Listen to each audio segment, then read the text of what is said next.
साहसी बनो। ये परमार्थ को समझ लोगे तो तुम निराश नहीं होगे।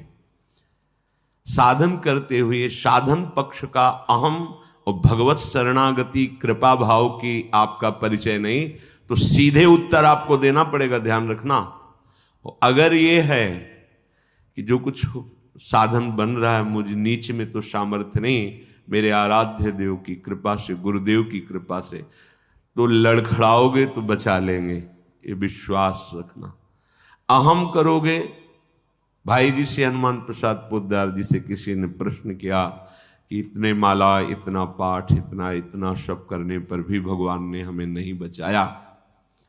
तो भाई जी ने कहा प्रधान कारण अहंकार। अगर अहंकार है तो फिर ये मत सोचना कि भगवान तुम्हारी रक्षा कर लेंगे।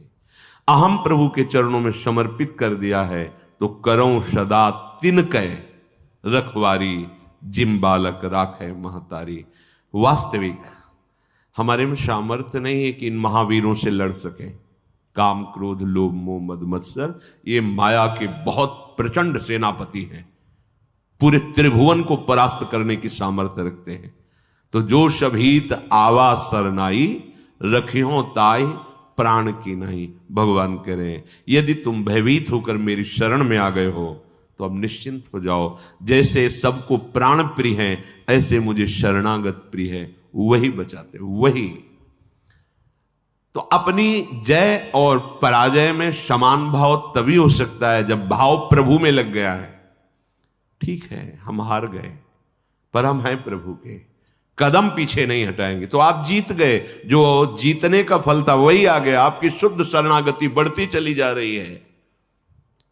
श्रीपाद कह रहे विपन्न मानापमानादि के, मान अपमान में तुम्हारी समान बुद्धि हो जाए, होना ही चाहिए, करना ही पड़ेगा। मानापमानयो, सेवक जी महाराज ने भी कहा शत्रु मित्र समझानी, मान मान अपमान सम, दुख सुख लाभ। जब आपको कोई प्रणाम करे तो आप उसके पहले प्रणाम कर लो। शरीर स्वस्थ है तो वो पंचांग कर रहा है, आप भी कर लो। अगर शरीर इस योग्य नहीं रह गया कि बार बार झुके, तो मानसिक तत्काल उसके चरणों पर दृष्टि, नाथ अब ठगने वाले नहीं, प्रभु आप कुछ भी लीला करो, मेरे आराध्य देव हो। स्वामी इस शरीर रूपी मंदिर में आप विराजमान हो, हे राधा वल्लभ लाल कृपा करो। कभी ऐसा भाव ना आने पावे कि मैं पूज्य हूं और आप सबके हृदय में बैठे हुए हैं, आपको भूल कर किसी व्यक्ति को देखूं कि मेरा वो पूजन कर रहा। नाथ कभी ऐसी अधम वृत्ति